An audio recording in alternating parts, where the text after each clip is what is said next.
Candle, Main Story Start, Part 1. From the outside, my childhood looked perfect. A beautiful house, a smiling mother, a calm father who never raised his voice, and a sister everyone called the sunshine of the family. But behind closed doors, it wasn't like that at all. We lived by my father's rules. Silence during dinner. No questions. And above all, never touch the basement door. I never understood why. Not until the day the lock disappeared. Part 1, the phone call that changed everything.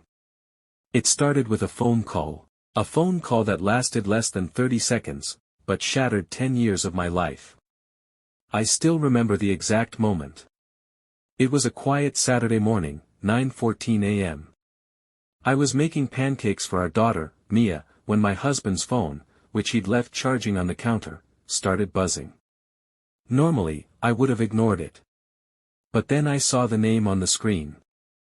Babe Red Heart. My stomach dropped. I froze for a second, spatula trembling in my hand. It wasn't me calling. And the worst part?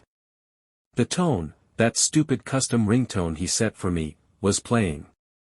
I glanced toward the living room. Daniel was sitting on the couch, laughing at something on TV.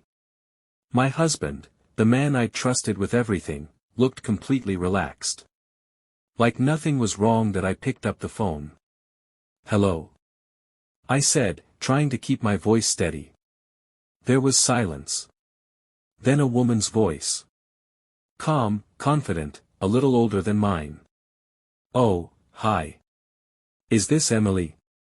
My chest tightened. "Yes. Who is this?" A pause. A breath. And then, softly, almost kindly, "You don't know me. But I think, we need to talk about Daniel." That was the moment my world cracked. I walked to the hallway, closed the door behind me, and whispered, "What do you mean?" The woman sighed. "I'm not trying to cause trouble. But I didn't realize he was married. Until last night. My knees nearly gave out. Married? Didn't realize. My mind went blank, just static. I remember mumbling something, hanging up, and staring at the phone screen. The wallpaper, a photo of us from last summer, smiling at the beach, felt like a cruel joke. When I walked back into the kitchen, Daniel was still laughing at the TV, flipping channels. I just stood there, watching him. 10 years of marriage. A home. A daughter. And apparently, a secret life. He looked up. "You okay, Em? You look pale." I forced a smile. "Just tired." I wanted to scream. But I didn't. Not yet. Because I needed to know. That night, while he slept, I took his phone. He was too confident, didn't even bother changing the passcode. Within minutes, I found everything. Messages. Photos. Hotel reservations. The woman's name was Clara Benton. And their first text was dated August 17, 2021. 2 years. 2 years of lies.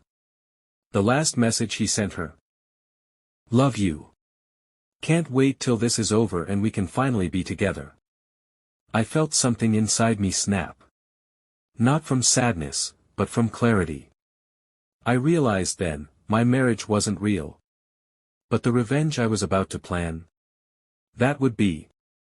When the shock finally faded, it left behind a cold, calculating clarity.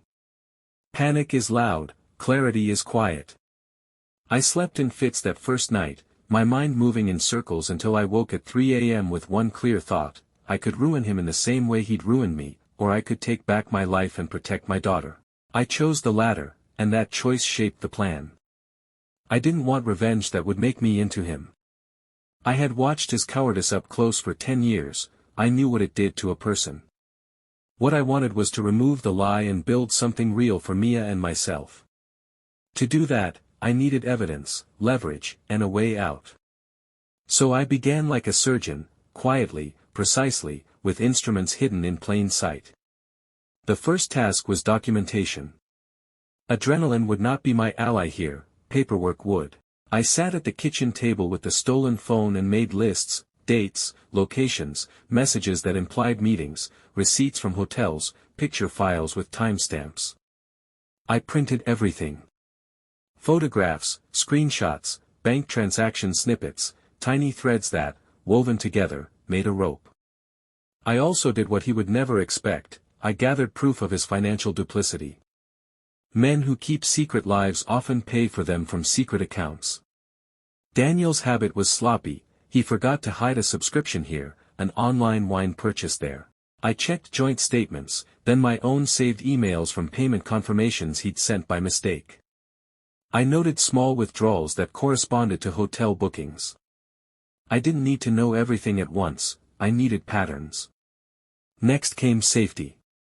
Mia was the center of my world and the first line of any plan.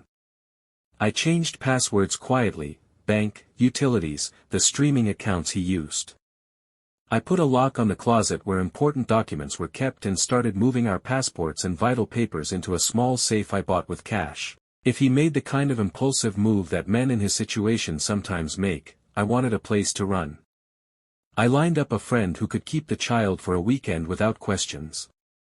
I booked a consult with a family lawyer, just an initial conversation to know my rights, and a separate consult with a counselor because the emotional collateral would be heavy, and I wanted to be steady when it mattered. I did not tell a single soul in our circle. Secrecy was my shield. Friends and family do not stay neutral in these wars, and I didn't want anyone's pity or advice to muddy the plan. That night, I cleared the history from his phone and put everything back where it belonged.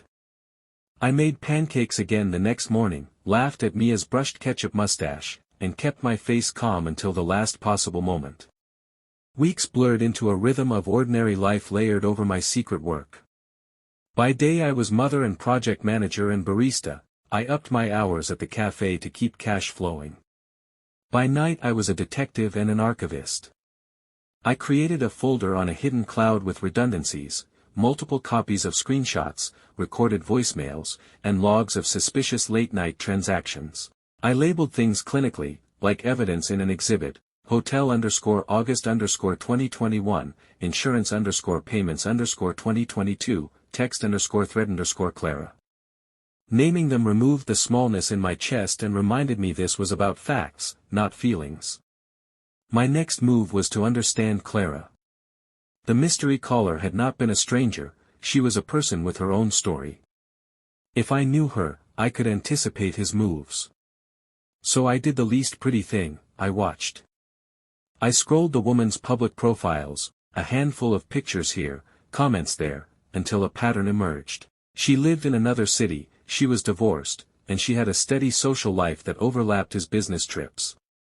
If she ever wanted to help me, now was the time to appeal to her humanity, not to her vanity. I crafted a message to Clara more carefully than I would write a resignation letter. It was brief, factual, and without accusation. I told her who I was, that I had found evidence of her relationship with my husband, and that they both deserved to know the truth. I asked if she would be willing to talk. I left open the possibility she might want nothing to do with me, and I silently prepared for that disappointment. She wrote back the same evening. Her response was a relief and a new complication. She was stunned, she said, but not defensive. She confessed that she had no idea he was married and that she too had been lied to. She wanted to meet. That meeting had to be handled with care, I needed to know her intentions. Would she be vindictive? Sympathetic? The tone she used suggested the latter, and that mattered. We met in a public cafe 2 towns over. She was younger than I expected and mortified in the way people are when they realize they've been used. Clara had a tenderness in her voice that is rare in strangers. I'm so sorry. If you need anything, she said. I watched her face closely, noting the truth in her eyes, the absence of malice. We don't have to be friends, I told her, but I need you to be honest. Did he ever say he was unhappily married? Did he tell you he was leaving soon? Anything at all? She shook her head. He said he and his wife were separated. He said a lot of things. I thought. I thought he was leaving. I don't know what to feel. I don't want to hurt you. That's when we found our leverage, not in spite, but in alignment, two women wronged by the same man. We agreed on something simple but powerful. She would not be part of any public spectacle. She would, however, provide sworn statements about what he told her. If push came to shove, her testimony could corroborate my documentation. In return, I would share the facts I had compiled, so she could make an informed decision about her own life. It was humane, surgical, and necessary. With Clara's quiet cooperation, the net closed a little tighter. The pattern of travel, the payment records, and her corroboration formed a paper trail that was harder to dismiss as fantasy or coincidence. I began to see the skeleton of a case, a man living two lives, deceiving a family and an outsider, an outline that would be difficult to explain away. The next layer was legal. I sat across from a lawyer in a neutral office and asked the questions that burn in the throat: custody, asset protection, and the steps involved in separation if that became necessary. The lawyer listened and then spoke in calm, practical terms. If I wanted control, documentation was everything. There were legal avenues for protecting Mia and securing temporary sole access to the house if needed. There were steps for asset division. There were injunctions against transferring property or liquidating accounts during a dispute. I left that meeting with forms, checklists, and an empowered plan that felt less like retaliation and more like defense. Then came the choice of confrontation. Many stories end with a dramatic reveal in front of the spouse. I rehearsed speeches in my head, imagined the shock on his face, the confession. But I also knew him. Daniel was a man who hid behind charm and then retreated into excuses. A public confrontation would satisfy a momentary thrill but could scatter the evidence or trigger a counterattack. No, this had to be surgical, timed, immutable, and final. I decided to give him one chance to tell the truth voluntarily. I scheduled a dinner under the pretense of marriage counseling, would go with a neutral therapist, not to rely on their judgment, but to keep the meeting framed as a chance for reconciliation. It was a face-saving window. If he confessed, some damages might be repaired. If he lied, I would have his falsity recorded in a controlled setting. The night of the counseling session, I sat in the waiting room with Mia sleeping over at my friend's place. I was calm, my checklist taped to my palm, lawyers on standby. Yes. Safe packed. Yes. Evidence backed up in 3 locations. Yes. Clara informed and ready. Yes. I had created an environment where choices had weight. He arrived with that practiced sheepishness, eyes darting like a man who was used to performing guilt. I looked at him for a long, measured moment and asked the question that would set everything in motion: is there anyone else? His first instinct was denial. A practiced denial that had probably served him well. But then something in the set of my face, the calm evidence in the sleeve of my bag, made him falter. He stammered, then lied, then tried deflection. I let him talk. I watched the truth unravel him. After he left, the counselor placed a gentle hand on my arm and suggested options. I had his lie on record in a professional environment now.